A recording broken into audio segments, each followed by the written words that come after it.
차교수와 문제풀이 시간입니다. 62번째 시간에는 패러데이 법칙을 시작하겠습니다. 패러데이 법칙의 첫 번째 문제입니다. 자기장에 놓인 디귿자 도선에 걸쳐 움직이는 도체 막대 문제입니다.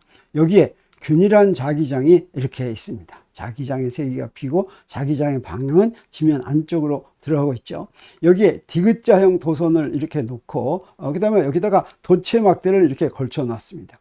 그리고 이 도체 막대를 일정한 힘으로 이렇게 안쪽으로 잡아 끄는데, 왼쪽으로 잡아 끕니다.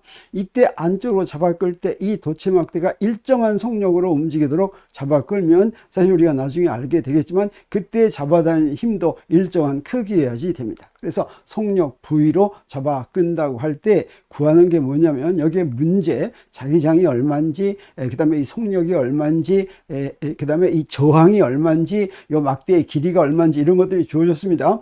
그리고 첫 번째로 무엇을 구하라고 하냐면, 먼저 이 유도 전류의 방향을 구하라. 여기서 유도 전류가 이걸 막대기를 잡아 끌면 유도 전류가 생기게 되는데, 유도 기전력에 의해서 그 유도 전류의 방향을 구하라라고 하는 것이죠. 두 번째는 뭐냐면, 막대에 작용한 힘 F의 크기를 구하라. 일정한 속력으로 끌고 가기 위해서 어떤 힘으로 끌고 가야 되느냐. 그리고 그러면 유도 전류가 흐를 것 같으면 저항을 지나면서 연료 에너지가 소모가 되겠죠. 그 소모되는 비율, 전력, 인류를 구하라. 그리고 네 번째로는 이제 끌고 가다가 손을 놓으면 이 끌고 가는 힘이 0이 되면, 그러면 이 막대의 속도가 어떻게 되겠느냐. 이 막대의 속도는 이 힘이 없으면 더 이상 그 똑같은 속도로 갈 수가 없죠. 그런다고 바로 정지하지도 않겠죠. 그러면 이건 무엇으로 풀어야 되겠습니까? 뉴턴의 운동방정식으로 이것의 속도를 이제 구해야 되겠죠. 이랬을 때 이 속력이 절반으로 줄어들 때까지의 시간을 구하라 라고 하는 것이 네 번째 문제가 되겠습니다. 자, 이걸 풀기 위해서 먼저 패러데이 법칙을 간단하게 복습하겠습니다. 패러데이 법칙은 무엇이었습니까? 유도 기전력은 그 폐회로를 지나가는 자기장 선속을 시간으로 미분한 것과 같은데, 여기에 앞에 마이너스 부호가 있죠. 이것은 변화를 억제하는 방향으로 한다. 그래서 유도 기전력은 어떻게 생기냐면, 자기장 선속이 시간의 변화율, 이게 이제 유도 기전력과 같다라고 하는 것이고, 여기에 마이너스 부호는 변화를 억제하는 방향이다라고 하는 걸 의미한다고 했죠. 그래서 요 마이너스 부호만을 따로 우리가 뭐라고 부른다고 했습니까? 렌츠의 법칙이다라고 했습니다. 그래서 유도 기전력이 어떤 방향으로 생기는지, 또 유도 전류가 어떤 방향으로 흐를 것인지, 이런 걸 구할 때는 우리가 렌츠 법칙으로 구한다, 이렇게 이야기합니다. 그 다음에 여기서 재미있는 것이, 이 자기장 선속이 물론 자기장이 바뀌면 자기장 선속도 바뀌겠지만, 자기장 선속이 자기장은 바뀌지 않더라도 자기장 선속이 바뀌는 방법이 있죠. 그래서 어떻게든 자기장 선속만 바뀌면 유도 기전력이 생긴다. 그러면 어떻게 자기장 선속이 바뀔 수 있는 방법이 있는지 볼 것 같으면, 패러데이 법칙에서 이 자기장 선속 파이 B는 어떻게 주어지냐면, 바로 폐회로를 따라서 폐회로 내부에서 면적분을 하는 거죠, 자기장을. 그러면 여기서 볼 때 저 좌변의 파이 B가 변하려면 첫 번째로 무엇이 변하면 변할 수 있겠습니까? 자기장이 변하면, 그렇죠? 자기장 세기, 여기에 변하면 변하겠죠. 또 하나는 뭐가 변하면 되겠습니까? 폐회로의 모양이 변하는, 폐회로가 점점 커진다든지 폐회로가 점점 작아진다든지, 그러더라도 이제 바뀌게 되겠죠. 또 하나는 뭐냐면, 여기 자기장과 넓이 요소 사이의 면 벡터 사이의 스칼라 곱이니까 요 둘 사이의 방향이 바뀌어도 또 바뀌겠습니다. 그래서 여기 덧 프로덕트 할까 하면 코사인 세타가 나오죠. 그 세타가 바뀌어도, 또 사이각이 바뀌어도 자기장 선속이 바뀐다. 이 세 가지 중에 어떤 거로 바뀌든지, 또는 이게 조합해서 바뀌든지 간에 바뀌기만 하면 유도 기전력이 생기는데, 우리 지금 하는 문제는 무슨 문제입니까? 아까 한 것처럼 그 폐회로의 모양이 바뀌는 거죠. 그래서 폐회로가 이렇게 있으면 이렇게 가지고 갈 것 같으면, 여기서 첫 번째 유도 전류의 방향을 구하라. 이건 무엇으로 구한다 그랬죠? 네, 렌즈의 법칙으로 구하니까 렌즈의 법칙을 적용을 하면 되겠습니다. 렌즈의 법칙으로 적용할 때는 어떻게 합니까? 자, 요게 지금 안쪽으로 들어가면 자기장 선속이 어떻게 되냐면, 자기장 선속은 자기장 곱하기 넓이인데, 넓이가 지금 줄어들고 있죠. 그래서 자기장 선속인데 어떤 방향이 자기장 선속이냐면, 지면 안으로 들어가는 자기장 선속이 점점 줄어들고 있습니다. 그러면 렌즈의 법칙에 의해서 유도 전류가 흐르는데, 유도 전류가 만드는 자기장이 바로 어느 쪽으로 돼야 되겠습니까? 바로 안쪽으로 들어가서 보태줘야지 줄어드는 걸 상쇄할 수 있겠죠. 이게 바로 렌즈의 법칙입니다. 그래서 유도 전류가 흐르되 그 유도 전류에 의한 자기장이 폐회로 내부에서 지면 안쪽으로 들어가야 된다 라고 하는 것이죠. 여기 각계표가 지면 안쪽으로 들어가는 걸 얘기하는 거죠. 그러려면 어떻게 해야 됩니까? 그러려면 유도 전류가 어떤 방향으로 흘러야 되냐면 시계 방향으로. 여기서 시계 방향으로 할 때는 이쪽에서는 위 방향으로, 오른쪽에서는 아랫 방향이죠. 그러면 어떻습니까? 이렇게 흐를 것 같으면 전류가 흐르는 방향으로 오른나사를 돌리면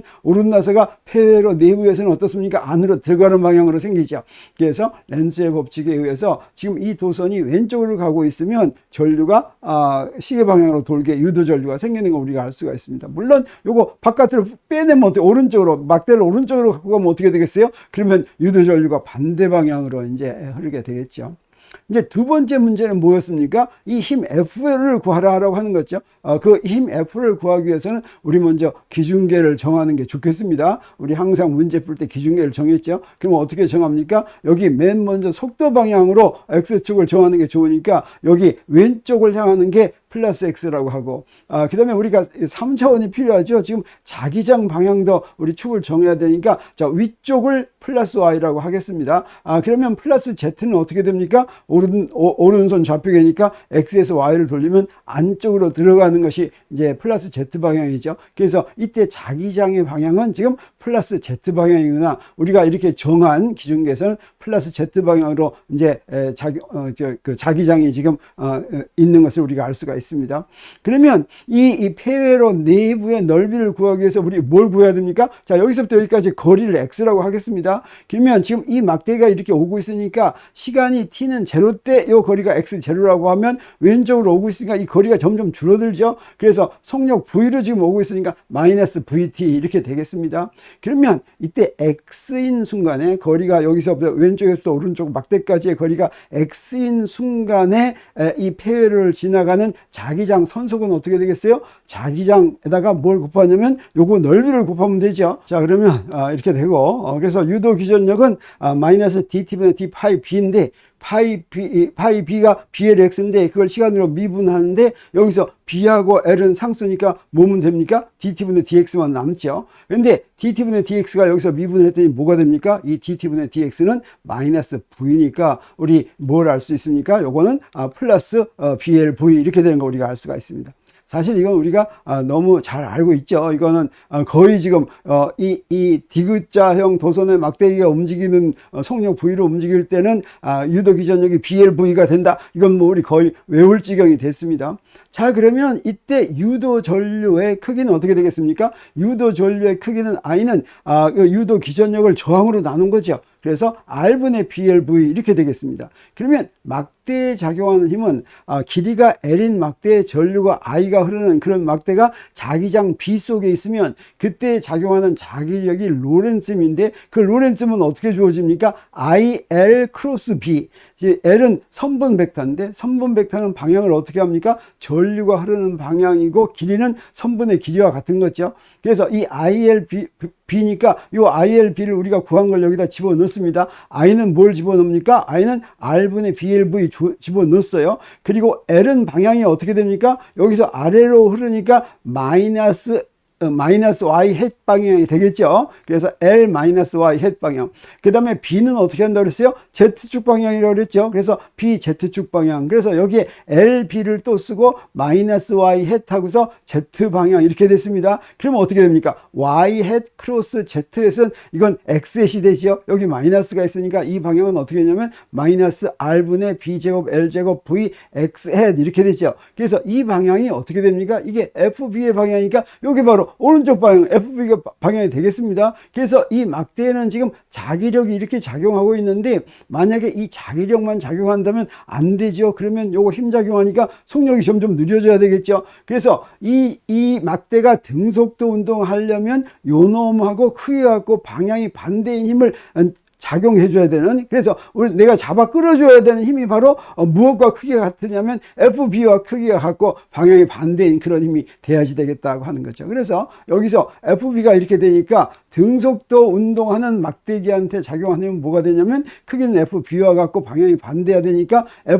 크기는 F는 R분의 B제곱 L제곱 V 이렇게 되니까 우리 문제에서 주어진 숫자가 바로 뭐냐면 자기장은 10가우스라고 그랬죠. 근데 이 가우스는 SI 단위가 아닙니다. 자기장의 SI 단위는 테슬러, 이렇게 T자로 표시하죠.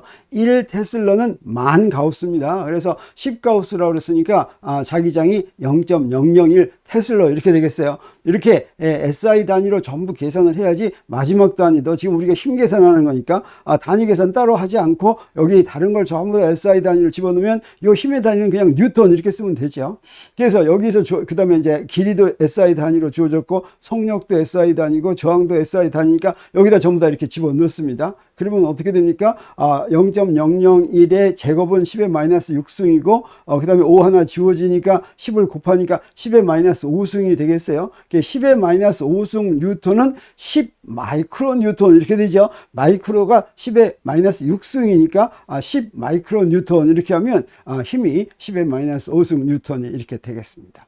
자, 이렇게 해서 B번을 구했고, 그 다음에 C번은 바로 뭐였냐면 이 회로의 저항에서 열로 소모되는 에너지 비율, 인류를 구하라고 하는 거죠. 그래서 유도전류를 이렇게 구했으니까 소모되는 전력은 어떻게 됩니까? 소모되는 전력은 I제곱 R 이렇게 되죠. 그래서 여기서 그대로 I제곱하고 여기다 또 한번 R을 곱하면 되겠죠. 그러면 I제곱하면 R제곱분의 B제곱 L제곱 V제곱인데 R을 곱했으니까 R분의 B제곱 L제곱 V제곱 이렇게 되겠습니다.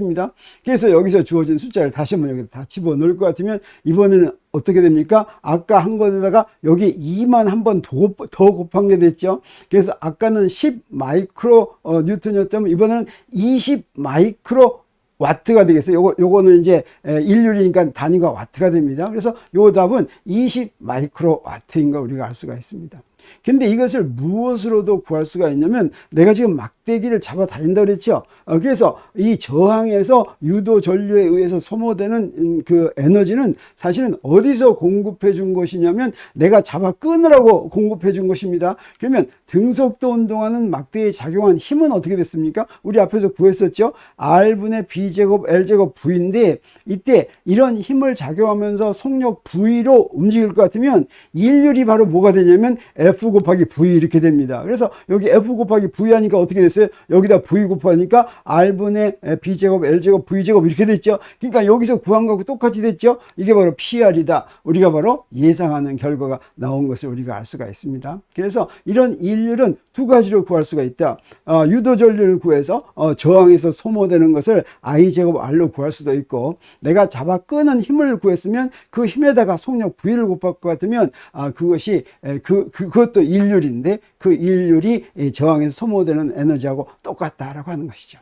그리고 마지막 문제는 뭐였습니까? 마지막 문제는 요 F를 이제 작용하지 않게 되면 그러면 어떻게 돼요? FB만 자기력만 작용하겠죠. 이 자기력만 작용했을 때 속도가 절반으로 줄어들 때까지의 시간을 구하라라고 했습니다. 그럼 막대에 작용하는 힘은 자기력이 이렇게 있고, 자기력은 어떤 방향입니까? 마이너스 X 방향으로 작용하죠. 그 다음에 외부에 작용하는 힘이 있었는데 이건 플러스 X 방향으로 작용했습니다. 내가 잡아 끈 거였어요. 근데 이 힘이 0이 되면 어떻게 됩니까? 그러면 합력은 FB만 있는 거죠. 그래서 합력은 뉴턴의 운동 방정식이 합력은 MA인데 A는 dt분의 dv니까 마이너스 R분의 B제곱 L제곱 V는 M dt분의 dv 이렇게 되죠. 이거 이제 미분 방정식이 됩니다. 그래서 요거 1차 미분 방정식인데 이때 이제 속도를 구하는데 이 1차 미분 방정식을 구하기 위해서는 양변에 dt를 곱해줘 가지고 좌변은 t만 오게 우변은 v만 오게 이렇게 바꿔주면 되죠. 자, 그래서 이렇게 됐을 때 우리 초기 조건이 주어지면 주면 이것을 이제